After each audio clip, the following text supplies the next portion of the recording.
Hello everyone. आज हम present indefinite tense का अध्ययन करते हैं। जैसे कि पिछले वीडियोज़ में आपको बताया था, अंग्रेजी में 3 टेंस होते हैं: प्रेजेंट टेंस, पास्ट टेंस और फ्यूचर टेंस। प्रत्येक टेंस के 4 भाग होते हैं: indefinite tense, continuous tense, perfect tense, perfect continuous tense. तो इसके तहत हम सबसे पहले प्रेजेंट इंडेफिनिट टेंस को लेते हैं। सबसे पहले पहचान। हिंदी वाक्यों के अंत में ता है, ती है, ते हैं, ता हूँ, ये शब्द प्रेजेंट इंडेफिनिट टेंस के वाक्यों के अंत में मिलते हैं। जैसे वह स्कूल जाता है, मैं अंग्रेजी पढ़ाता हूँ, वे क्रिकेट खेलते हैं।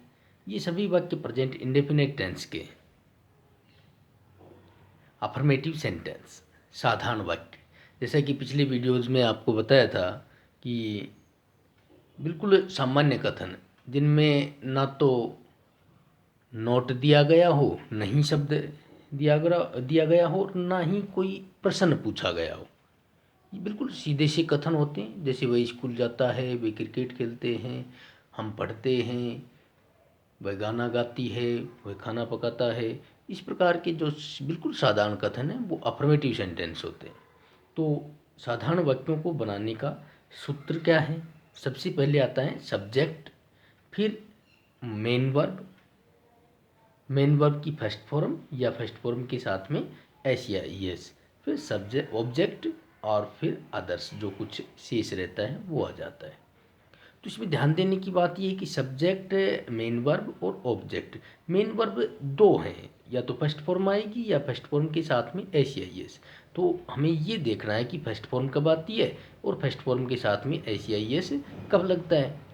यदि वाक्य का सब्जेक्ट आई, यू, वी, दे या प्लूरल नाउन है, बहुवचन संज्ञा है, तो हम मेन वर्ब की फर्स्ट फॉर्म प्रयोग करते हैं। और यदि वाक्य का सब्जेक्ट ही, सी, इट या सिंगुलर नाउन है, एक वचन संज्ञा है, तो हम मेन वर्ब की फर्स्ट फॉर्म के अंत में एस या ई एस लगा देते हैं।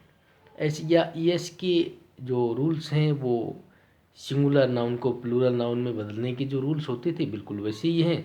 यहाँ पर वर्ब को सिंगुलर बनाना होता है, वर्ब का जो मूल रूप है वो प्लूरल होता है। तो हम सिंगुलर किस प्रकार से बनाते हैं? सामान्यतः ज़्यादातर में तो एस अंत में जुड़ता है, और कुछ वर्ब ऐसी होती हैं, कुछ वर्ब्स के अंत में S H, C H, double S, O, X, Z दिया हुआ हो, तो उनके अंत में हम ई एस जोड़ करके उन्हें सिंगुलर बना देते हैं। कुछ उदाहरण देखते हैं। वह अपने देश से प्रेम करता है, तो इसमें सब्जेक्ट कौन है? वह है। सूत्र के अनुसार सबसे पहले सब्जेक्ट, तो सब्जेक्ट आ गया ही, वह। फिर वर्ब चाहिए, प्रेम करना वर्ब है, लव। तो यहाँ पर वर्ब की फर्स्ट फॉर्म आएगी या फर्स्ट फॉर्म में ऐसे ही एस लगेगा। यह तय किससे होता है? सब्जेक्ट से। इसमें ही सब्जेक्ट है, तो ही के साथ में वर्ब की फर्स्ट फॉर्म में ऐसे ही एस लगता है। तो यहाँ पर हो गया ही लव्स अपने देश, his country, he loves his country. तुम गरीबों की मदद करते हो। इस वाक्य में सब्जेक्ट कौन है? यू, तुम। यू के साथ में वर्ब की फर्स्ट फॉर्म आती है, जैसा कि यहाँ ऊपर बताया है कि I you we they plural noun के साथ में वर्ब, मेन वर्ब की फर्स्ट फॉर्म प्रयोग करते हैं। मदद करने को हेल्प कहते हैं। यू हेल्प, और फिर object the poor, you help the poor, तुम गरीबों की मदद करते हो। बिल्कुल साधारण से कथन थे। अब हम नेगेटिव सेंटेंस को देखते हैं, नकारात्मक वाक्यों को। नकारात्मक वाक्य किस प्रकार से बनाते हैं? तो सबसे पहले हमें ये देखना है कि नकारात्मक वाक्य कैसे होते हैं। साधारण वाक्य सीधा कथन होता है, और नकारात्मक वाक्यों में आपको नहीं शब्द हिंदी में जुड़ जाता है, अंग्रेजी में नोट जोड़ना होता है। तो नोट अकेला नहीं आता है, उसके साथ में हेल्पिंग वर्ब लगती है। किसी भी टेंस के नेगेटिव सेंटेंस पढ़ेंगे हम तो उसमें हेल्पिंग वर्ब के साथ में नोट लगा दिया जाता है। और यहाँ हमारी प्रेजेंट इंडेफिनिट टेंस में 2 हेल्पिंग वर्ब हैं, डू और डच। तो दोनों को अलग अलग सब्जेक्ट ग्रुप के साथ में प्रयोग करते हैं। यदि subject I you we they plural noun है तो डू नॉट प्रयोग करते हैं, और यदि सब्जेक्ट ही शीट और सिंगुलर नाउन है तो डज नॉट प्रयोग करते हैं।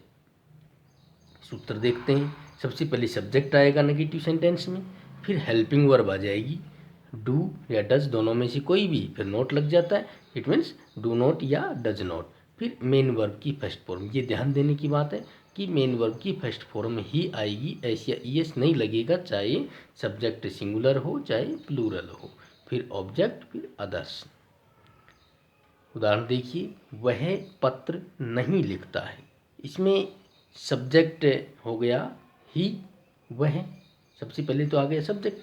फिर हमें डू नॉट डज नॉट में से चाहिए, तो ही के साथ में does not, he does not. लिखने को कहते हैं राइट, राइट और ऑब्जेक्ट हो गया a letter, he does not write a letter. वे तेज नहीं दौड़ते। इसमें सब्जेक्ट हो गया वे, और दे के साथ में आता है डू नॉट, हेल्पिंग वर्ब आ गई डू नॉट डज नॉट में से डू नॉट। और दौड़ने को कहते हैं रन, और तेज को फास्ट। वे तेज नहीं दौड़ते हैं, मतलब they do not run fast. Interrogative sentence, प्रश्नवाचक वाक्य। प्रश्नवाचक वाक्य दो प्रकार के होते हैं, जैसे कि आपको पहले वाले वीडियोज में मैंने बताया था कि प्रश्नवाचक वाक्य, यदि किसी प्रश्न का उत्तर हम यस या नो में दे सकते हैं तो उस प्रश्न को अंग्रेजी में हेल्पिंग वर्ब से शुरू करते हैं। जिन प्रश्नों का उत्तर यस और नो में दिया जा सके, और जिन प्रश्नों का उत्तर देने में हमें कोई शब्द, कोई फ्रेज, कोई सेंटेंस की ज़रूरत पड़ती है, उन प्रश्नों की अंग्रेजी शुरुआत, ऐसे वाक्यों की अंग्रेजी की शुरुआत है वो WH वर्ड से करते हैं, जैसे when, why, where, how, who, what, how many. इस प्रकार के जो WH वर्ड हैं इनसे शुरू करते हैं। और हिंदी में हम अलग प्रकार से भी समझ सकते हैं, जैसे कि कोई हिंदी का वाक्य यदि क्या से शुरू है, शुरू में क्या आ जाए, तो अंग्रेजी का वाक्य संबंधित टेंस की हेल्पिंग वर्ब से शुरू करते हैं। और यदि क्या बीच में आ जाए तो व्हाट से शुरू करते हैं। और अन्य कोई प्रश्न सूचक शब्द हो, WH वर्ड हो, तो क्वेश्चन वर्ड है, उसी से ही वाक्य की शुरुआत करते हैं। तो देखिए सूत्र देखते हैं। हिंदी का वाक्य यदि क्या से शुरू होता है तो हम सबसे पहले डू या डज, जो प्रेजेंट इंडेफिनिट टेंस की हेल्पिंग वर्ब है, दोनों में से एक आ जाएगी। यदि सिंगुलर सब्जेक्ट हैं तो डज, और प्लूरल सब्जेक्ट वाला ग्रुप है तो डू। जैसे कि हमने आपको ऊपर बताया था कि आई यू वी दे और प्लूरल नाउन के साथ में डू, ही शी इट और सिंगुलर नाउन के साथ में डज हेल्पिंग वर्ब प्रयोग करते हैं। सबसे पहले डू डज, सब्जेक्ट, फिर वर्ब की फर्स्ट फॉर्म, ऑब्जेक्ट प्लस में अदर्स, लास्ट में क्वेश्चन मार्क लगेगा। इसमें जो नेगेटिव और अफर्मेटिव सेंटेंस थे उनमें फुल स्टॉप लगता था। दूसरा टाइप, यदि कोई क्वेश्चन वर्ड है क्या के अलावा, तो सबसे पहले उसी को ले लेते हैं, WH वर्ड ही आ जाएगा। फिर सेम वही पैटर्न है, डू डज हेल्पिंग वर्ब है वो, फिर सब्जेक्ट, फिर main verb first form plus object plus others. क्या मैं अपनी किताब पढ़ता हूँ, क्या से शुरू है। यदि क्या शुरू में आ जाए तो हेल्पिंग वर्ब से शुरू करेंगे। हमारे पास में डू और डज दो हेल्पिंग वर्ब हैं। इसमें कह रहा है कि क्या मैं, तो सब्जेक्ट कौन हो गया, आई, आई के साथ में हेल्पिंग वर्ब डू आएगी, डू आई। फिर पढ़ने को रीड कहते हैं, do I read my book, अपनी किताब। मैं क्या पढ़ता हूँ, अब देखो इसमें क्या शुरू में था, हेल्पिंग वर्ब से शुरू हो गया। इसमें क्या बीच में है, तो ऐसे वाक्यों को मैंने बताया था व्हाट से शुरू करते हैं। मैं क्या पढ़ता हूँ, what do I read, what से शुरू किया, बाकी वही सूत्र रहेगा, WH वर्ड व्हाट आ गया, फिर डू डज हेल्पिंग वर्ब आ जाएगी, आई के साथ में डू आ गया, और फिर सब्जेक्ट आई आ गया, फिर main verb read, what do I read. वह रोज़ाना कहाँ जाता है, ये बिल्कुल WH वर्ड अलग है। इसमें क्वेश्चनिंग वर्ड वेयर, वह रोज़ाना कहाँ जाता है, इसमें वेयर से वाक्य को शुरू करेंगे। Where does he go daily, सबसे पहले वेयर आ गया, फिर हेल्पिंग वर्ब के रूप में डू या डज दोनों में से कोई एक आ जाएगी। सब्जेक्ट ही है तो ही के साथ में डज आ गया। वेयर डज ही, फिर वर्ब जाना गो डेली। अब नेगेटिव इंट्रोगेटिव सेंटेंस देखते हैं, नकारात्मक प्रश्नवाचक वाक्य।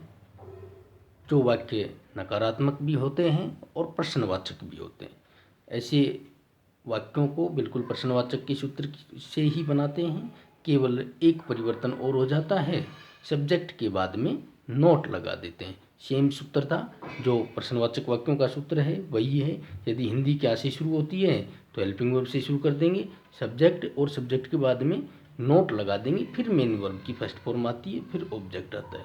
वही प्रश्नसूचक शब्दों से शुरू होना है, यानी कि WH वर्ड से शुरू होने वाले वाक्यों में है।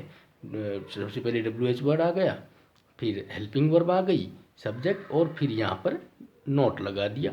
वर्ब की फर्स्ट फॉर्म, ऑब्जेक्ट और अदर्स आ जाते हैं। जैसे उदाहरण देखते हैं हम, क्या तुम चाय नहीं पीते हो। यदि सीधा होता कि क्या तुम चाय पीते हो तो डू यू टेक टी, सीधा हो जाता। लेकिन इसमें नहीं और आ गया तो वही हेल्पिंग वर्ब आ गई, डू। यू सब्जेक्ट है और नॉट सब्जेक्ट के बाद में लगा देते हैं। Do you not take verb हो गई टी। वह क्यों नहीं हंसता है, इसमें वाई, क्यों को कहते हैं वाई। वाई से वाक्य शुरू हुआ, वाई डज ही सब्जेक्ट है वह, तो ही के साथ में डज हेल्पिंग वर्ब आ गई, वाई डज ही, और सब्जेक्ट के बाद में नोट लगा दिया, वर्ब है हंसना, why does he not laugh. यहाँ पर वर्ब लाफ है। Thank you.